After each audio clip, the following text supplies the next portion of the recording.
103.5 ESPN Local Sports. I'm Gary Martin. The Cardinals lose but stay 4.5 back of Atlanta in the wild card. The Braves went down in 12 to the Marlins, 5-4. In the Cards-Pirates game, it looked good for a while. Albert Pujols hit home run number 35. He's now up to 92 ribbies with 15 games left. That blast came in the 6th inning, put the Cards ahead 4-3, but 3 relievers gave up 3 runs in the 8th inning after the Cards had made some defensive subs that left them with backups as they tried to rally in the top of the 9th, and they did manage to score a run, but Corey Patterson struck out swinging on a curveball in the dirt with Pujols on deck, and the Cards lose it 6-5. Here was starting pitcher Kyle Loesch after the game. It's tough, that's going to happen from time to time. We just got to, come back and win the series, and that's all we can do.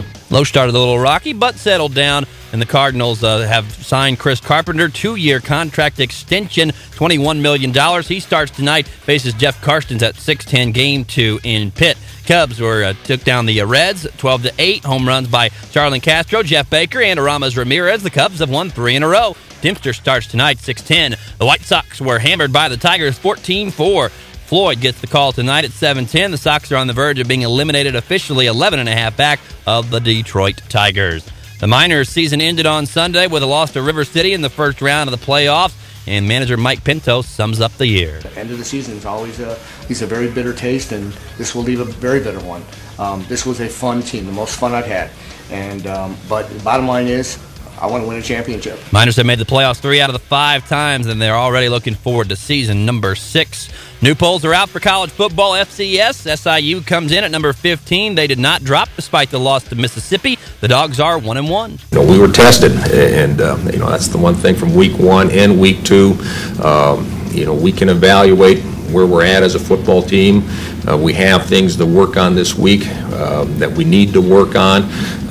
We know what our strengths are. We know what our weaknesses are. Salukis are currently on their bye week. Other MVFC teams in the rankings, Northern Iowa and North Dakota State, both in the top 10.